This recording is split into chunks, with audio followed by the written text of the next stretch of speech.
Hello बच्चों, hello, welcome to Vivek physics. अभी अपन बातचीत करेंगे, डिस्कस करेंगे नीट एग्जाम के पॉइंट ऑफ व्यू से फिजिक्स का crash course.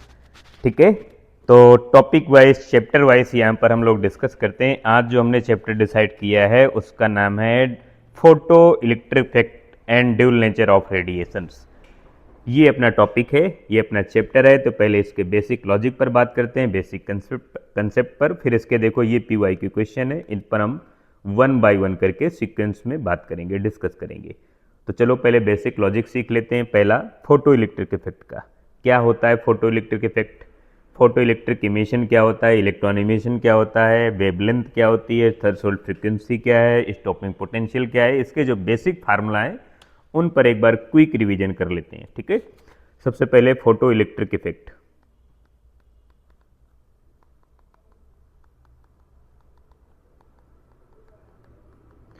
Photo electric effect का मतलब है कि अगर आपके पास कोई मेटलिक प्लेट है, ठीक है, ये मेरे पास कोई मेटलिक प्लेट है एंड इसमें फ्री इलेक्ट्रॉन है, इसके अंदर ये फ्री इलेक्ट्रॉन है, समझ गए भाई। एंड इन फ्री इलेक्ट्रॉनों के पास कुछ इनकी एनर्जी होती है, उस एनर्जी को वर्क फंक्शन कहते हैं। उनके पास जो एनर्जी है उस एनर्जी को वर्क फंक्शन, फाई नॉट या डब्ल्यू अपन लिख सकते हैं, वर्क फंक्शन। ये तो वर्क फंक्शन हो गई इन इलेक्ट्रॉनों की फ्री एनर्जी, करेक्ट। एंड जब इस मेटल पर, इस मेटलिक प्लेट पर अगर हम फोटोन को इंसिडेंट करा दें, रेडिएशन को इंसिडेंट करा दें, ये रेडिएशन है, रेडिएशन इंसिडेंट हो रहा है। तो जो रेडिएशन इंसिडेंट हो रहा है उसकी भी कुछ अपनी एनर्जी होगी, अगर वो energy H C by lambda है, correct, H C over lambda. And ध्यान रखना कि अगर एच सी ओवर लैम्डा की वैल्यू वर्क फंक्शन से ज़्यादा है तो होगा क्या कि यहाँ पर जो फ्री इलेक्ट्रॉन है, ये फ्री इलेक्ट्रॉन आने वाले फोटोन की एनर्जी को एक्सेप्ट करके बाहर निकल आएंगे, इमिट हो जाएंगे।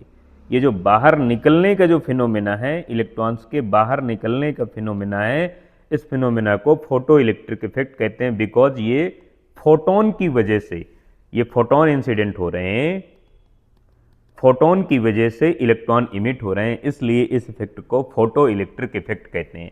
बट मेजर पॉइंट आपको समझना है कि आने वाली फोटोन की एनर्जी ज़्यादा होनी चाहिए as a compare to work function of the material.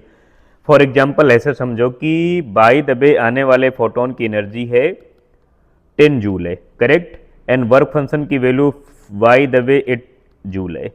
तो यहाँ पर होगा क्या कि आने वाले फोटोन की एनर्जी टू पार्ट में डिवाइड होती है, first work function and second kinetic energy of emitted photo electron. These electron known as a photo electrons, correct, which are emitted from the surface, from the metallic surface. तो ये जो आने वाले photon की energy है भाई, ये to part में डिवाइड हो जाएगी, पहले वर्क फंक्शन में, बाद में काइनेटिक एनर्जी में। तो यहाँ पर देखो वर्क फंक्शन के पास आ गई 8 जूल एनर्जी एंड बची वाली जो एनर्जी हो गई 2 जूल, वो काइनेटिक एनर्जी के हिस्से में चली गई। अगर बाय द वे ऐसा प्रोसेस होता है कि आने वाले फोटोन की एनर्जी लेस और इक्वल है as a compare to work function से, इस सिचुएशन पे no emission, no emission, no emission,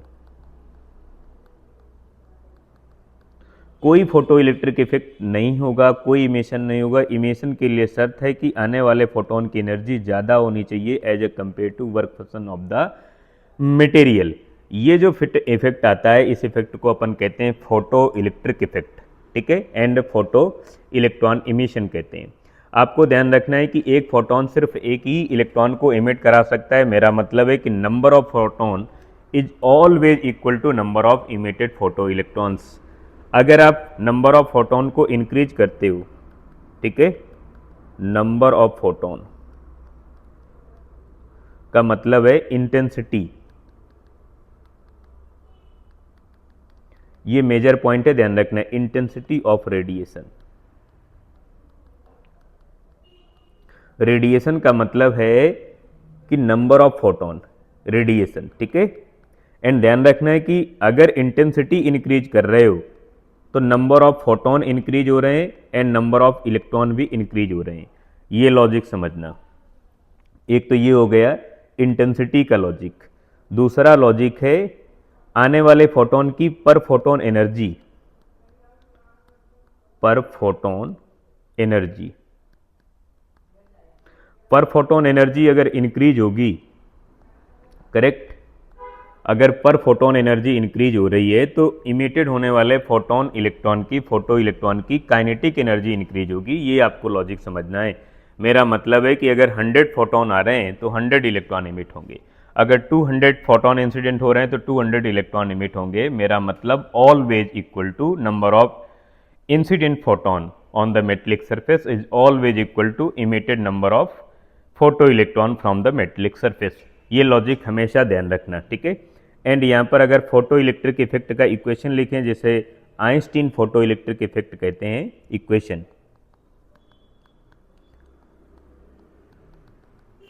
equation अगर लिखते हैं तो यहाँ पर अपने पास ये एक मेटलिक प्लेट है, यहाँ पर फ्री इलेक्ट्रॉन है ये, ठीक है भाई।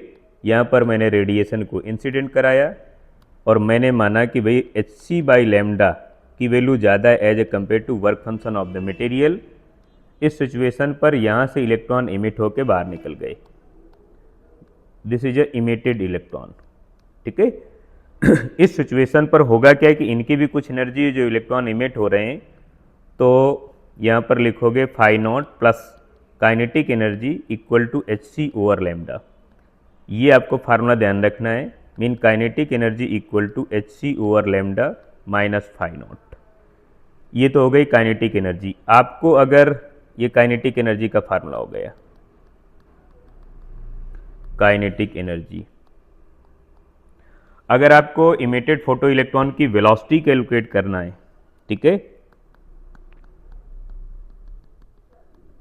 Velocity of emitted electron,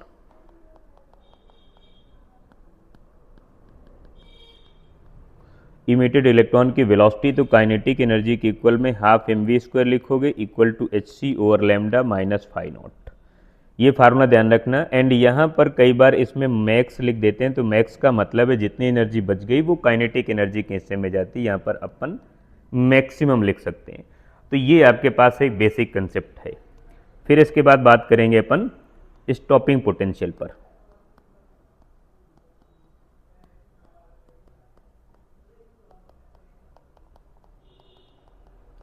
stopping potential क्या होता है, देखो अपन फोटो इलेक्ट्रिक इफेक्ट का डायग्राम बना रहे हैं। ये अपने पास एक ट्यूब है, ये अपन ने विंडो बना ली इस तरह से, ये विंडो बना ली।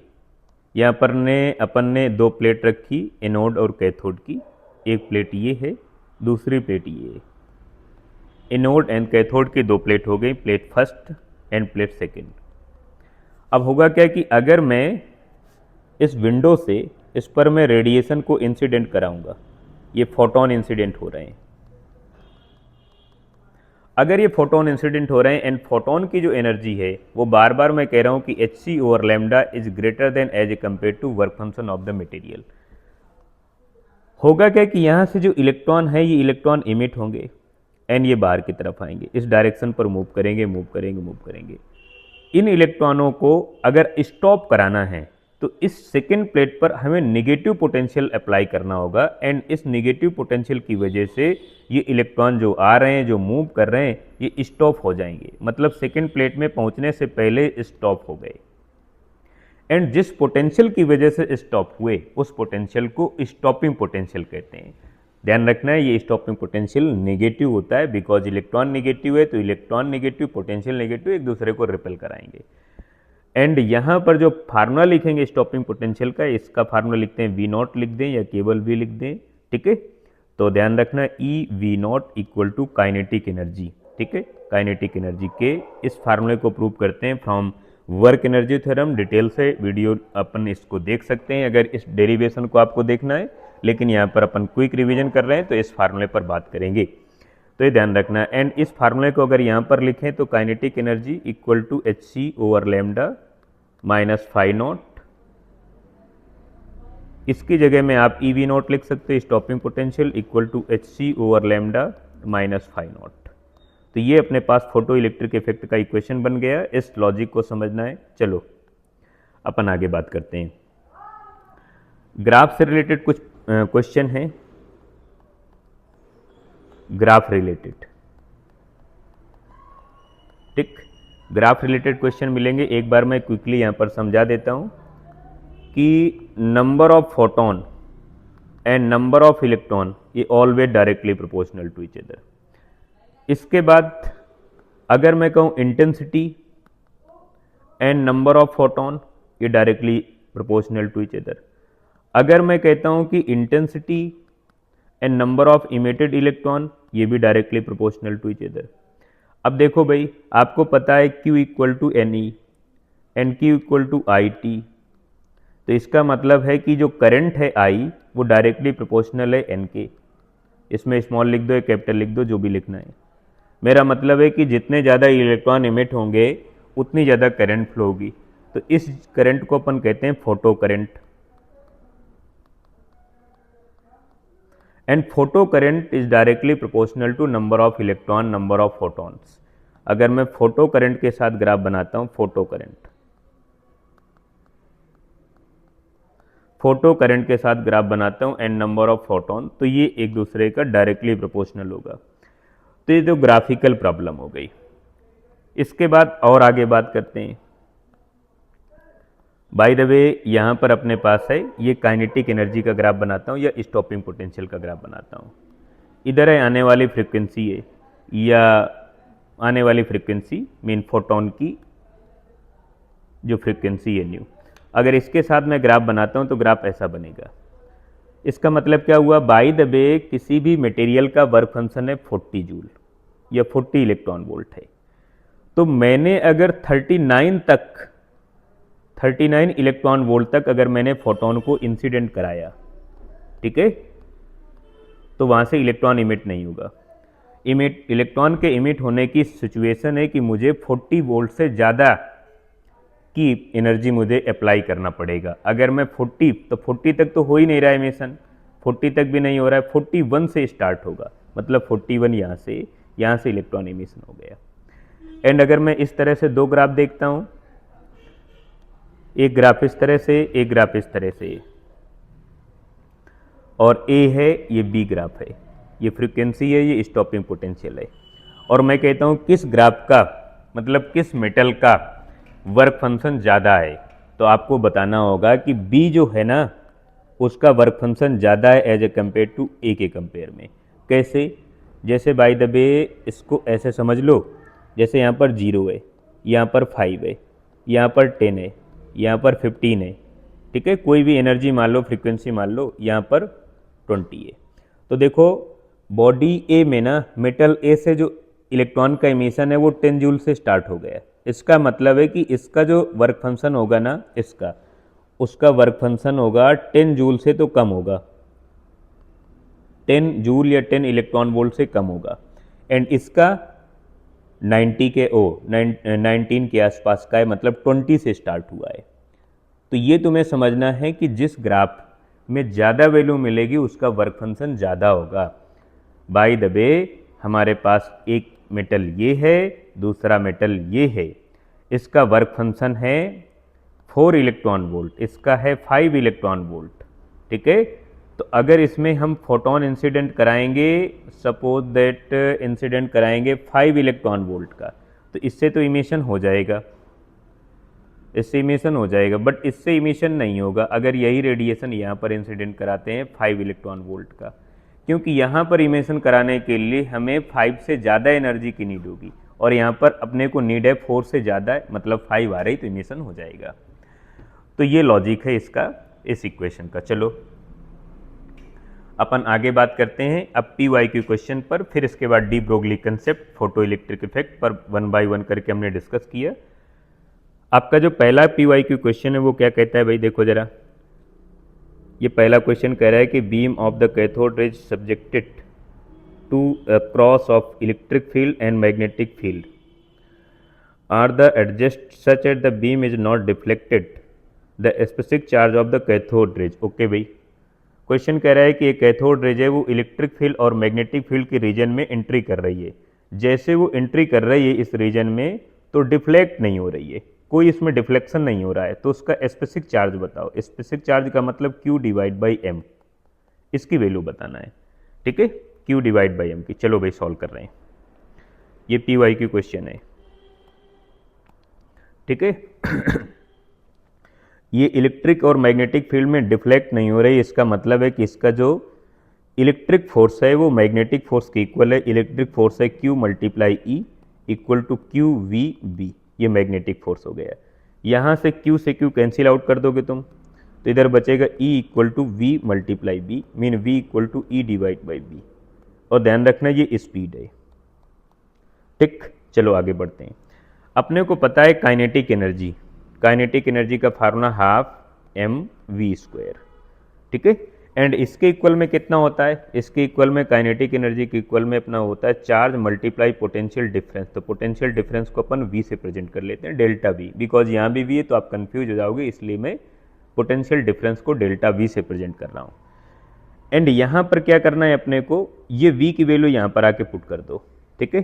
तो 1/2 m और v की वैल्यू है E square divide by B square, because V square है, इक्वल टू इधर हो जाएगी q मल्टीप्लाई डेल्टा वी। अपने को स्पेसिफिक चार्ज चाहिए, तो स्पेसिफिक चार्ज का मतलब होता है q divide by m, ratio value of charge and mass. तो चार्ज तो ये है, इसको इधर ले जाओ, तो इधर हो जाएगा अपने पास E square divide by 2b square और डेल्टा वी डिवाइडेशन में आ जाएगा q divide by m। This is a value of specific charge of cathode rays, ठीक है। तो ये इसका लॉजिक है, ये कंसेप्ट है, इस तरह से अपन सॉल्व करेंगे, ये इसका मेन कंसेप्ट है, ठीक है। चलो भाई नेक्स्ट क्वेश्चन पर बात करते हैं। सेकेंड PYQ क्वेश्चन है। अच्छा, इसमें हम लोग मतलब टोटल 20-25 PYQ क्वेश्चन पर बात करेंगे। हैं तो इसमें बहुत सारे, बट मोस्टली सिमिलर हैं। जो बहुत ज़्यादा डिफिकल्ट क्वेश्चन है उस पर मैं बात करूंगा, ठीक है, उसको मैं सॉल्व करता हूँ। जो थोड़ा सा इजी है एंड आसान है आप उसे सॉल्व कर सकते हो, ठीक है। बिकॉज ये क्विक रिवीजन है, यहाँ पर टाइम कम है तो हम फास्टली इसे सॉल्व करना चाहते हैं, इसलिए। क्वेश्चन नंबर 8 क्या कह रहा है भाई? क्वेश्चन नंबर 8 कह रहा है कि work function of the caesium, caesium का वर्क फंक्शन है, प्लेटिनम का, पोटेशियम का वर्क फंक्शन है, सोडियम का है। ये वर्क फंक्शन गिवन है, caesium, potassium and sodium work function of the incident electromagnetic radiation, radiation ये इंसिडेंट हो रहा है। And the photo electric effect, किस प्लेट से फोटो इलेक्ट्रिक इफेक्ट होगा? ओनली सोडियम से, ओडियम ओनली कैल्शियम से, ओनली सीजियम से, या सभी से होगा, ठीक है। चलो अपन देखते हैं। हमारे पास है, अपने पास है सीजियम, पोटेशियम, एक है सीजियम CS, ठीक है। इसके लिए वर्क फंक्शन की वैल्यू कितनी? 2.14 इलेक्ट्रॉन वोल्ट वर्क फंक्शन है। पोटेशियम के लिए कितना है? 3.302 पॉइंट पोटेशियम के 2.30 इलेक्ट्रॉन वोल्ट है वर्क फंक्शन। एंड सोडियम के लिए जो वर्क फंक्शन की वैल्यू है वो है 2.75, ठीक है, 2.75। एंड जो इंसिडेंट रेडिएशन हो रहा है वो 2.20 हो रहा है, ठीक है, इलेक्ट्रॉन वोल्ट। एंड जो रेडिएशन इंसिडेंट हो रहा है ये वर्क फंक्शन की वैल्यू है हर एक मेटल के लिए, ठीक है।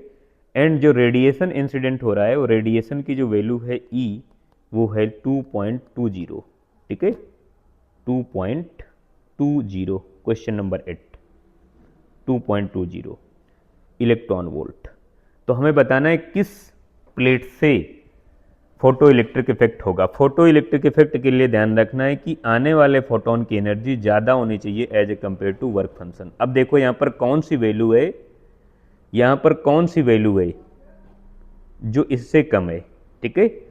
देखो जरा, सोडियम के लिए वैल्यू ज़्यादा है, सोडियम के लिए, तो सोडियम से तो फोटो इलेक्ट्रिक इफेक्ट होगा नहीं, सोडियम से नहीं होगा, बिकॉज सोडियम के लिए वर्क फंक्शन ज़्यादा है as a compare to incident radiation. Potassium के लिए भी नहीं होगा, हाँ सीजियम के लिए होगा, तो ओनली सीजियम,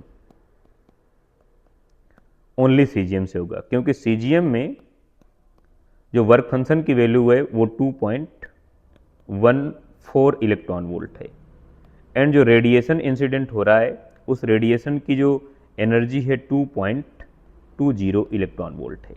इसका मतलब आने वाला जो रेडिएशन है वो ज़्यादा है as a compare to work function and photo electric effect होगा। चलो नेक्स्ट पीवाई के क्वेश्चन पर बात करते हैं। चलो भाई क्वेश्चन नंबर 11। क्वेश्चन नंबर 11 का ग्राफ अभी अपन ने पढ़ा है। इसे फोटो इलेक्ट्रिक इफेक्ट इंटेंसिटी दोनों एक दूसरे का डायरेक्टली प्रोपोर्शनल होते हैं, ठीक है, ये दोनों एक दूसरे का डायरेक्टली प्रोपोर्शनल है। क्वेश्चन नंबर 15, ठीक है, क्वेश्चन जो ज़्यादा ही डिफिकल्ट है उस क्वेश्चन पर मैं बात कर रहा हूँ। क्वेश्चन नंबर 15 कह रहा है कि इसको मैं बता देता हूँ। 15 नंबर क्वेश्चन का लॉजिक क्या है। क्वेश्चन नंबर 15 कह रहा है कि हमारे पास है एक रेडिएशन इंसिडेंट हो रहा है कहीं पर जिसकी इंटेंसिटी आई है, इस प्लेट पर इंसिडेंट हुआ। तो यहाँ से जो इलेक्ट्रॉन निकल कर आए वो n इलेक्ट्रॉन निकल कर आए एंड इनकी जो काइनेटिक एनर्जी है वो k है। लेकिन अगर सेकंड केस में हम देखें, सेकंड केस में, तो यहाँ पर जो अपन ने प्लेट बनाई इस पर जो रेडिएशन इस बार इंसिडेंट हो रहा है पहले के कंपेयर में डबल हो गया। तो कितने नंबर ऑफ फोटोन इमिट होंगे ये आपको बताना है और काइनेटिक एनर्जी क्या होगी। देखो जरा, मैंने बताया इंटेंसिटी का मतलब नंबर ऑफ फोटोन, एंड अगर यहाँ पर 100 फोटोन आ रहे थे तो 100 इलेक्ट्रॉन निकले, यहाँ पर अगर 200 फोटोन आएंगे तो 200 निकलेंगे। मेरा मतलब जैसे जैसे number of photon increase decrease करोगे इमिटेड इलेक्ट्रॉन डिक्रीज या इंक्रीज होगा। तो यहाँ पर डबल हुए तो यहाँ पर डबल हो जाएगा, number of emitted electron double हो जाएंगे।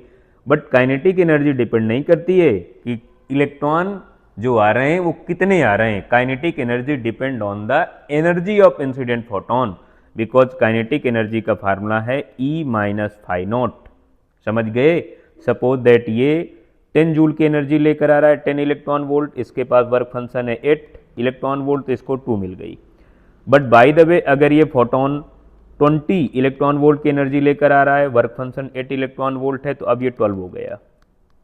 तो डिपेंड करता है कि आने वाला फोटोन कितनी एनर्जी लेकर आ रहा है, कितने नंबर ऑफ फोटोन आ रहे हैं, इस पर डिपेंड नहीं करेगा काइनेटिक एनर्जी, इस पर डिपेंड करेगा emitted number of electrons.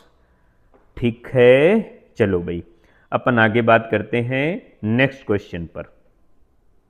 Next question है क्वेश्चन नंबर 32, ठीक है, जो मोर डिफिकल्ट क्वेश्चन है उस पर बात कर रहा हूँ। मोस्टली क्वेश्चन इजी है, आप उसे सॉल्व कर सकते हैं। एंड आफ्टर नीट एग्जाम के बाद हम लोग इसी वीडियो लेक्चर में, मेरा मतलब है इसी यूट्यूब चैनल में, हम लोग फिजिक्स के हर एक टॉपिक को सीक्वेंस में बहुत ही डीपली डिस्कस करते हैं। एंड बहुत सारे वीडियो लेक्चर यहाँ पर पहले से ऑलरेडी पड़े हुए हैं एंड नए वीडियो लेक्चर पर हम फिर से काम करेंगे। तो यहाँ पर फिजिक्स में एक अच्छा स्कोर पाने के लिए, फिजिक्स में अच्छी नॉलेज के लिए इस यूट्यूब चैनल पर आप बने रहें, यहाँ पर आपका मोस्ट वेलकम। नेक्स्ट क्वेश्चन पर आते हैं, फिर इसके बाद एपिसोड को कंप्लीट करते हैं। क्वेश्चन नंबर 32, ये PYQ क्वेश्चन, ये PYQ क्वेश्चन 32 कह रहा है कि when light of frequency 2 nu naught, where nu naught is the threshold frequency, is incident on the metallic plate, the maximum velocity of the emitted electron is v1. When the frequency of the incident photon is increased and to 5 v naught, then maximum velocity of the emitted photoelectron is v2. Then what is the ratio of v1 and v2? मैं तुम्हें logic बता रहा हूँ। एक बार जब incident radiation आ रहा है उसकी जो फ्रीक्वेंसी है वो थ्रेशोल्ड फ्रीक्वेंसी का डबल है, तो इलेक्ट्रॉन निकला v1 वेलोसिटी से। नेक्स्ट टाइम जो आने वाले रेडिएशन की फ्रीक्वेंसी है वो 5 टाइम्स हो गई as a compare to threshold frequency का, तो इमिटेड इलेक्ट्रॉन की जो वेलोसिटी हो गई v2 हो गई। तो v1 और v2 में रेशियो बताना है। देखो जरा बिल्कुल इजी है। हमारे पास ये मेटल है एक, इस मेटल में इलेक्ट्रॉन है, यहाँ पर हमने रेडिएशन इंसिडेंट कराया, रेडिएशन की जो वैल्यू है h न्यू है, समझ गए। यहाँ पर वर्क फंक्शन की वैल्यू है फाई या phi nought equal to h nu nought है, ये लॉजिक ध्यान रखना है। एंड फर्स्ट केस में, केस फर्स्ट में आने वाले जो फोटोन की जो एनर्जी है वो 2 टाइम्स है as a compare to nu nought का। तो यहाँ से जो इलेक्ट्रॉन निकला उसकी जो वेलोसिटी है ये इलेक्ट्रॉन जो निकल कर गया उसकी वेलोसिटी है v1। तो v1 पहले कैलकुलेट कर लें, ठीक है, केस फर्स्ट से। आपको फोटो इलेक्ट्रिक इफेक्ट का इक्वेशन मालूम है, मैं बताता हूँ। Photo electric effect kinetic energy equal to H C over lambda या एच न्यू लिख दें माइनस फाई नॉट। इसको अपन लिख सकते हैं kinetic energy H nu minus H nu not, ऐसा कर सकते हैं। इसकी जगह ये वैल्यू पुट कर दें, ये फाई नॉट है। काइनेटिक एनर्जी की जगह हाफ एम वी स्क्वायर लिखेंगे, हाफ एम वी स्क्वायर हो गया इक्वल टू एच और न्यू की जगह 2 न्यू नॉट, ठीक है, माइनस एच न्यू नॉट, ऐसा हो गया। एंड फर्स्ट केस में जो इमिटेड फोटोन की, इमिटेड इलेक्ट्रॉन की जो वेलोसिटी है वो v1 है, तो इधर हो जाएगा 1/2 m v1 square equal, and इधर हो जाएगा 2h nu nought minus H nu not. तो इधर से कितना आ जाएगा भाई 1/2 m v1 square equal to H nu nought. ये इक्वेशन ध्यान रखना, ठीक। इसके बाद कह रहा है केस सेकेंड। केस सेकेंड में कह रहा है कि आने वाले फोटोन की एनर्जी अगर अपन इंक्रीज कर दें, और कितनी कर देते हैं, आने वाले रेडिएशन की जो फ्रिक्वेंसी है वो न्यू नॉट है, न्यू है, एंड ये 5 टाइम्स है as a compare to threshold frequency का। आने वाले फोटोन की जो एनर्जी है वो एच न्यू है, एंड यहाँ पर इलेक्ट्रॉन है, ठीक। ये जब इलेक्ट्रॉन आएंगे, ये जब फोटोन आएंगे तो इलेक्ट्रॉन यहाँ से इमिट हो जाएंगे। इलेक्ट्रॉन जो इमिट हो रहे हैं उनकी वेलोसिटी इस टाइम v2 है। तो यहाँ पर फिर से काइनेटिक एनर्जी का फार्मूला लिखो, half m v2 square equal to, यहाँ पर लिखो H nu minus H nu naught, 1/2 m v2 square equal to, nu की जगह 5 न्यू नॉट लिख दो, तो इधर हो जाएगा 5h nu nought minus H nu nought. यहाँ से बचेगा 4, mean 1/2 m v2 square equal to 4h nu nought. यहाँ से ये वाली जो वैल्यू आ रही है एंड इधर से ये वाली वैल्यू आ रही, दोनों का तुम डिवाइडेशन कर दोगे, बिकॉज अपने को रेशियो चाहिए 1/2 m v1 square divide by 1/2 m v2 square equal to, इधर वाली देखो वैल्यू कितनी है, इधर है h nu nought divide by 4h nu nought, and यहाँ से कैंसिल आउट हो जाएगा, इधर बचेगा सिर्फ 1/4 बचेगा अपने पास। इधर से सब कैंसिल आउट हो जाएगा, केवल v1 v2 बचेगा, mean v1 divide by v2 equal to 1/4, and ये स्क्वायर में है, mean v1 divide by v2 equal to 1/2 आ जाएगा। ये आ जाएगा वेलोसिटी का ratio v1 ratio v2 equal to 1:2 आ गया। तो ये लॉजिक है, ये कंसेप्ट है, इस टाइप से क्वेश्चन अपन सॉल्व करेंगे। चलो नेक्स्ट क्वेश्चन 35 नंबर पर बात करते हैं। 35 नंबर की बात सुन लो भैया, क्या कह रहा है। 35 नंबर कह रहा है when A metallic surface is illuminated with the radiation of wavelength lambda, stopping potential is v, if the same is illuminated with the radiation of wavelength 2 lambda, stopping potential v/4, threshold wavelength of the metallic surface, ये कितना होगा। Threshold की value क्या होगी,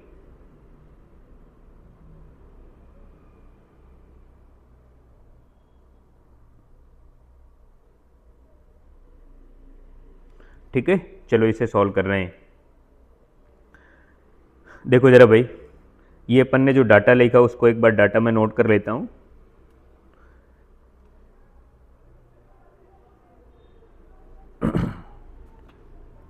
ये अपने पास है स्टॉपिंग पोटेंशियल का, पहले तो मैं फार्मूला लिखता हूं, ठीक है। अपने पास है स्टॉपिंग पोटेंशियल EV0 या EV equal to HC over lambda minus phi nought, ये फार्मूला ध्यान रखना। एंड फर्स्ट टाइम में वेवलेंथ है लैम्डा, स्टॉपिंग पोटेंशियल है V। सेकेंड टाइम में अपने पास वेवलेंथ हो जाती है 2 लैम्डा, स्टॉपिंग पोटेंशियल होता है V0। अपने को क्या बताना है, थ्रेशोल्ड वेवलेंथ। थ्रेशोल्ड वेवलेंथ का मतलब लैम्डा नॉट बताना है। एंड लैम्डा नॉट कैसे आ जाएगा, phi nought mean work function equal to लिखोगे h C divide by lambda nought, H C divide by lambda nought. चलो देखो जरा, इधर हो जाएगा H C over lambda nought, अपने को बताना है लैम्डा नॉट की वैल्यू बताना है, ठीक है। चलो इसे अपन सॉल्व कर रहे हैं, एंड ये तो फर्स्ट केस हो गया। सेकेंड केस में ये स्टॉपिंग पोटेंशियल है भाई, V is a stopping potential, stopping potential है, ठीक है। इसे अपन लिखते हैं kinetic energy equal to E V nought लिख दें या ई वी लिख दें, ठीक है। चलो ये तो केस फर्स्ट हो गया। एंड सेकेंड लॉजिक में क्या कहता है कि आने वाले फोटोन की एनर्जी को अगर डबल कर देते हैं, ठीक है, अगर आने वाले फोटोन की एनर्जी को डबल कर दें, ठीक है, अगर अपन डबल कर देंगे तो क्या होगा, जो स्टॉपिंग पोटेंशियल है V नॉट बाई 4 हो जाता है, मतलब पोटेंशियल कम हो जाएगा। तो आने वाले रेडिएशन, इस टाइम आने वाला रेडिएशन लैम्डा वेवलेंथ का है, लैम्डा वेवलेंथ का है। अब इस बार आने वाला जो रेडिएशन होगा वो 2 लैम्डा वेवलेंथ का होगा, केस सेकेंड, ठीक है। तो यहाँ से जो स्टॉपिंग पोटेंशियल होगा वो V बाई 4 हो जाएगा, मतलब पहले का 1/4 हो जाएगा। फिर से फार्मूला लिखो, स्टॉपिंग पोटेंशियल कितना लिखोगे, E V nought equal to H C over lambda minus H C divide by lambda nought. And अपने को लैम्डा नॉट, अब स्टॉपिंग पोटेंशियल कितना है, पहले का 1/4 है, mean E V divide by 4 equal to H C divide by 2 lambda, because अब जो वेवलेंथ आ रही है 2 लैम्डा की आ रही है, ठीक है। इसे अपन डैश करके लिख दें, minus H C divide by lambda nought. यहाँ से क्या काम करेंगे अपन, इस 4 का इधर मल्टीप्लाई करा देते हैं, तो इधर हो जाएगा ई वी इक्वल टू, इधर हो जाएगा 2hc divide by lambda minus 4hc divide by lambda nought. अब देखो जरा, EV की वैल्यू हमें पहले से मालूम है, कितनी है, ये वाली वैल्यू, ये वाली वैल्यू आके यहाँ पर इसके इक्वल कर देना है, ठीक है। EV की वैल्यू है hc by lambda minus hc by lambda nought, तो यहाँ पर है hc by lambda minus hc by lambda nought equal to 2hc divide by lambda minus 4hc divide by lambda nought. यहाँ से क्या काम करेंगे, hc कॉमन आ रहा है, देखो hc से hc कैंसिल आउट हो जाएगा। इधर कितना बचेगा, 1 by lambda minus 1 by lambda nought equal 2 by lambda minus 4 by lambda not, ये वैल्यू बचेगी। अपने को यहाँ से लैम्डा नॉट की वैल्यू कैलकुलेट करना है, तो क्या काम करना पड़ेगा भाई, इस वैल्यू को इधर ले जाओ, ठीक है, एंड ये वाली वैल्यू इधर ले आओ, इस वैल्यू को इधर ले आओ, तो 1 by lambda minus 2 by lambda, ठीक है, इक्वल टू, इधर हो जाएगा lambda 1 by lambda not minus 4 divide by lambda not, ऐसा हो जाएगा। यहाँ से एलसीएम ले लो, इधर हो जाएगा कितना अपने पास आ जाएगा, इधर हो जाएगा लैम्डा, इधर हो जाएगा 1 माइनस 2 इक्वल टू, इधर हो जाएगा अपने पास लैम्डा नॉट, इधर हो जाएगा 1 माइनस 3, इधर हो जाएगा minus 1 by lambda minus 3 divide by lambda nought, तो इधर हो जाएगा 1 by lambda equal to 3 divide by lambda nought. अब यहाँ से जब लैम्डा नॉट कैलकुलेट करोगे तो इधर हो जाएगा 3 लैम्डा, ठीक है। तो ये अपने को आ गई थ्रेशोल्ड फ्रीक्वेंसी की वैल्यू आ जाएगी इस लॉजिक से, इस कंसेप्ट से। तो ये कंसेप्ट है, इस तरह से अपन इसको कैलकुलेट करेंगे, ये अपना मेन कंसेप्ट है, मेजर कंसेप्ट है, इस तरह से अपन क्वेश्चन को सॉल्व करते हैं, ठीक है। चलो नेक्स्ट क्वेश्चन पर बात करते हैं, अपने पास है 39 नंबर का क्वेश्चन। 39 नंबर का क्वेश्चन क्या कह रहा है कि एक फोटोन है, photon for the photo electric effect emissions certain metal cut off frequency mean stopping potential, stopping frequency मेरा मतलब है थ्रेशोल्ड फ्रीक्वेंसी, रेडिएशन फ्रीक्वेंसी है 2 नॉट, मेरा मतलब है कि जो आने वाले फोटोन की एनर्जी वो डबल है as a compare to threshold की। इंस्पायरिंग ऑन द मेटल आ रही है, ठीक है, मेटल पर गिर रही है, फॉल कर रही प्लेट, तो maximum possible velocity, maximum velocity क्या होगी, देखो जरा। क्वेश्चन ये कह रहा है कि एक अपने पास एक मेटल है, इस मेटल में इलेक्ट्रॉन है, इसकी फ्रीक्वेंसी, इसकी जो थ्रेशोल्ड फ्रीक्वेंसी है वो है by the way new not. आने वाला जो रेडिएशन है, जो रेडिएशन इंसिडेंट हो रहा है, आने वाले रेडिएशन की फ्रीक्वेंसी न्यू है और ये डबल है as a compare to threshold, threshold frequency का डबल है। अपने को बताना है मैक्सिमम पॉसिबल वेलोसिटी क्या होगी, यहाँ से जो इलेक्ट्रॉन इमिट करेंगे उनकी जो वेलोसिटी होगी v, मैक्स की वैल्यू क्या होगी, ये वेलोसिटी है। तो वेलोसिटी की वैल्यू क्या होगी, तो वही अपन यूज करना है फोटो इलेक्ट्रिक इफेक्ट का equation, 1/2 mv² max equal to, इधर अपन क्या लिखेंगे, H nu minus H nu not.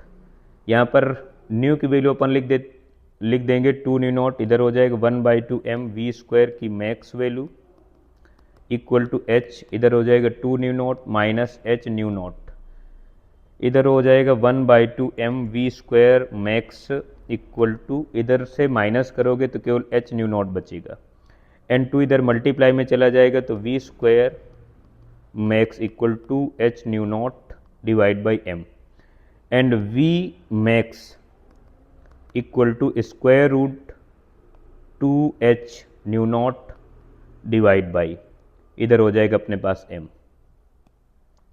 ठीक है, तो ये अपने पास मैक्सिमम वेलोसिटी आ गई इमिटेड इलेक्ट्रॉन्स, इलेक्ट्रॉन की maximum velocity 2h nu nought divide by m। ठीक है, अपन न्यू नॉट को न्यू लिख रहे हैं तो यहां पर फार्मूला लिख देंगे v max equal to 2h nu divide by m। m क्या है भाई, मास ऑफ इलेक्ट्रॉन,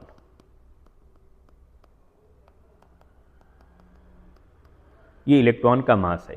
ठीक है, चलो नेक्स्ट क्वेश्चन पर बात करते हैं। अपन बात करेंगे अब डी ब्रोगली कंसेप्ट पर। ठीक है, डी ब्रोगली का लॉजिक क्या है, डी ब्रोगली का कंसेप्ट है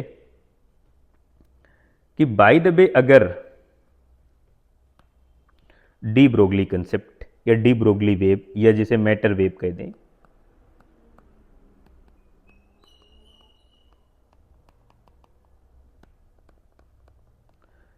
डी ब्रोगली वेव क्या है, इसके लिए मैं एक मिनट में तुम्हें लॉजिक बताता हूं।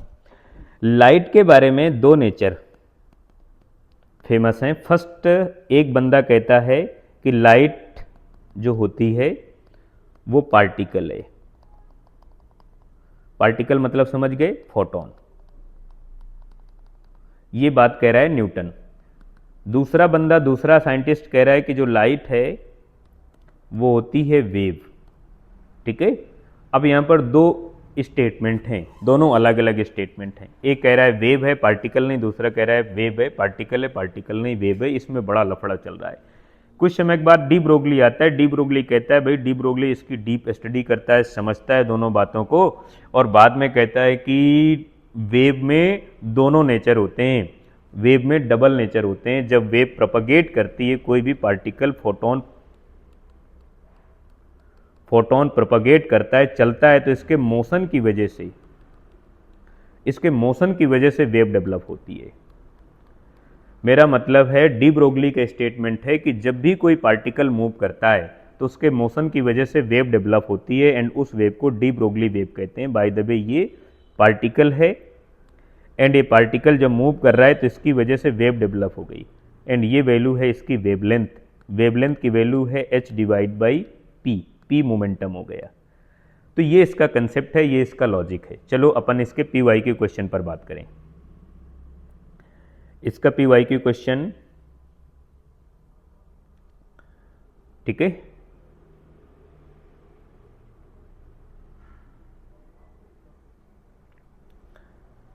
इसका पी वाई क्यू क्वेश्चन है डी ब्रोगली वेव का।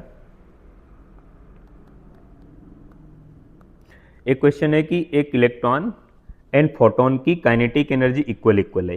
ठीक है, फोटोन की जो काइनेटिक एनर्जी है, फोटोन की जो एनर्जी है वो इक्वल है एनर्जी ऑफ इलेक्ट्रॉन्स। तो दोनों की डी ब्रोगली वेवलेंथ का रेशियो कैलकुलेट करना है, फोटोन एंड इलेक्ट्रॉन की डी ब्रोगली वेवलेंथ का रेशियो कैलकुलेट करना है। ठीक है, क्या होगा, सॉल्व कर रहे हैं भाई। देखो भाई, आपको पता है कि जो एनर्जी का फार्मूला है E इक्वल टू फोटोन की एनर्जी वो hc डिवाइड बाई लैम्डा है, ये तो मालूम है आपको। मेरा मतलब lambda equal to hc divide by E हो गया, एंड दोनों की एनर्जी इक्वल है तो मैं इसको इक्वल में E लिख लेता हूँ। ठीक है, एंड अगर ये फोटोन के लिए तो लैम्डा p मैं लिख लूँगा, इतना हो गया। मेरा मतलब फोटोन की एनर्जी इतनी हो गई, photon wavelength D Broglie wavelength of photon, ये मिल गई। एंड अगर इलेक्ट्रॉन की डी ब्रोगली वेवलेंथ कैलकुलेट करना है, डी ब्रोगली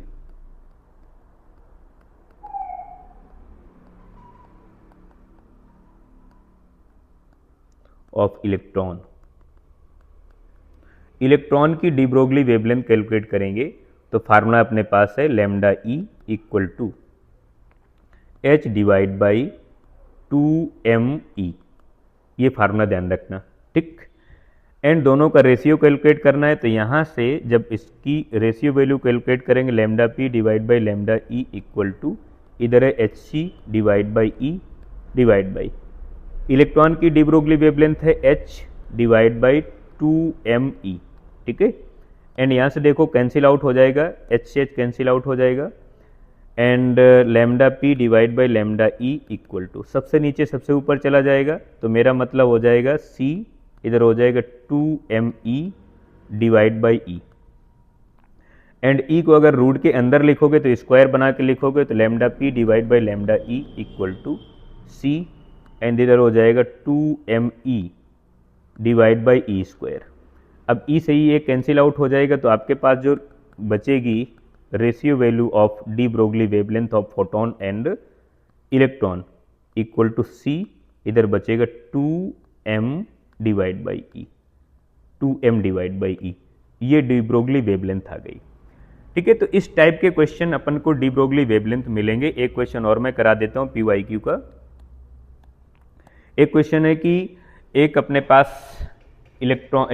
पास फोटोन है एंड अल्फा पार्टिकल है, दोनों सेम पोटेंशियल डिफरेंस से एक्सिलरेट कराए जाते हैं, तो दोनों की डी ब्रोगली वेवलेंथ का रेशियो कैलकुलेट करना है, ठीक है।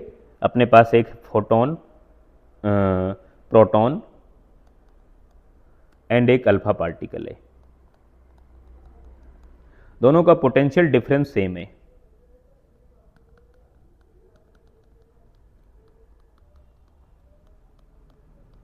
पोटेंशियल डिफरेंस सेम है, तो दोनों की डी ब्रोगली वेवलेंथ का रेशियो कैलकुलेट करना है, mean lambda P lambda alpha, ये अपने को बताना है क्या होगा।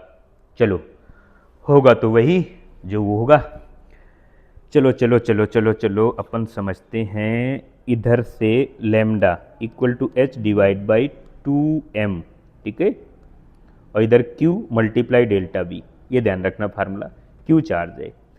एंड अगर इसको प्रोटॉन के लिए कन्वर्ट करोगे तो lambda P equal to H divide by 2m and q delta B.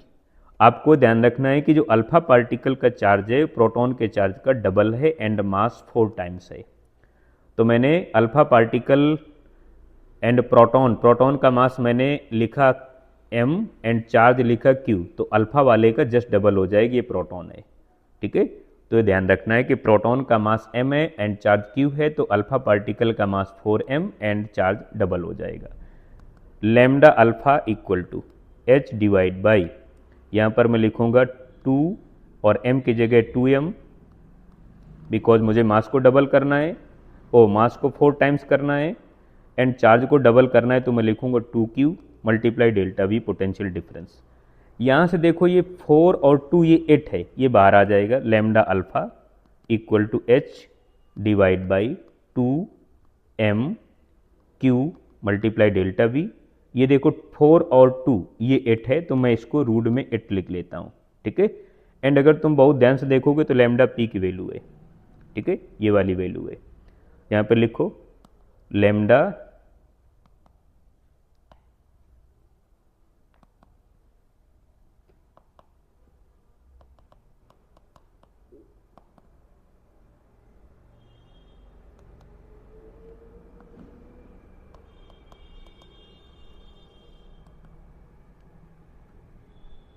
यहाँ से लैम्डा अल्फा